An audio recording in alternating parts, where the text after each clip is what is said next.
Hi everyone, it's April 19, 2010. I'm Dwight Schmuck. This is the Schmuck Look. And by the way, folks, I've been not non-productive, but very little productive lately. Sorry about that. I'm going for an epidural in a few hours. I've had a whole lot of pain recently, and it's just one of those things. But I found this article in today's BBC right off the bat, and I'm telling you what, it just ticked me off. This should really tick you guys off, too. Anybody who watches this, hears about it, email these suckers en masse. They don't give a damn about your lives. It's how much dollars it's costing. I'm specifically talking about, and this is a quote from the BBC this morning, the body that represents the world's airlines, IATA, I'm not sure exactly what that is, but IATA has criticized Europe's governments for the way they've closed airspace because of volcanic ash. The head of the airline industry body, Giovanni Bisignani, told the BBC, "This is a European embarrassment and it's a European mess." And specifically, they're referring to the fact that Europe's airports have by and large closed down because of the Icelandic volcano that's spewing loads of ash into the atmosphere. Now, you can breathe it and not get hurt, but it'll clog the hell out of a jet engine at 30,000 feet. And, just little things like that. Big deal. Look at the money we're losing because you're closing the airports. Why, you're not listening to us and, studying it and let us make some money. Because, even if our planes go down, well, hell, we're insured. And it's just the public's lives. I mean, we're not up there at 30,000 feet. It's just the public. But look at the money we're losing because you're concerned about people's lives. Yes, there's a disruption in those lives. Tourists are stranded. Business people are stranded. But you know what, folks?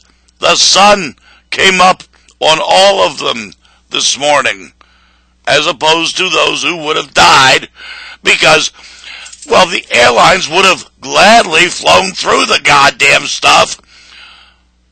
How does that make any sense? Yelling because the governments of the countries took their people's lives into consideration before the business people's interests. Now you see the whole real struggle.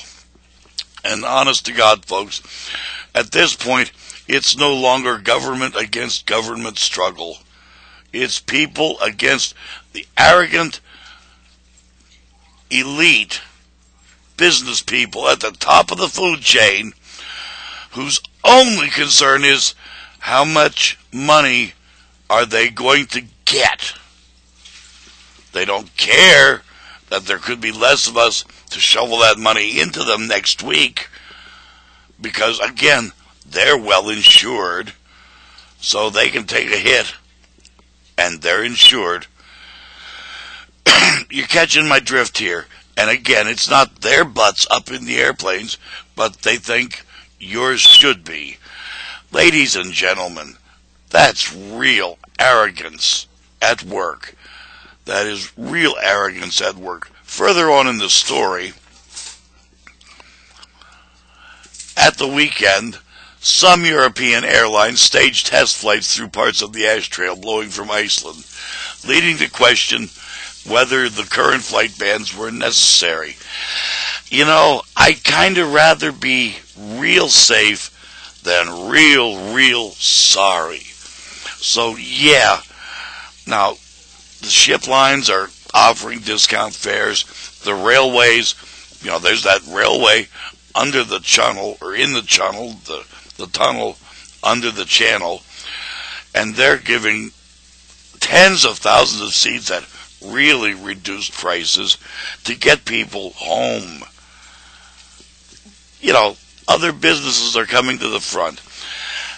This is not the act of stupid politicians making a war for something or other. Whether it's a war on terrorism or a war for peace. It's stupid. If you can't find Waldo, you can keep it going forever and spend a lot of money.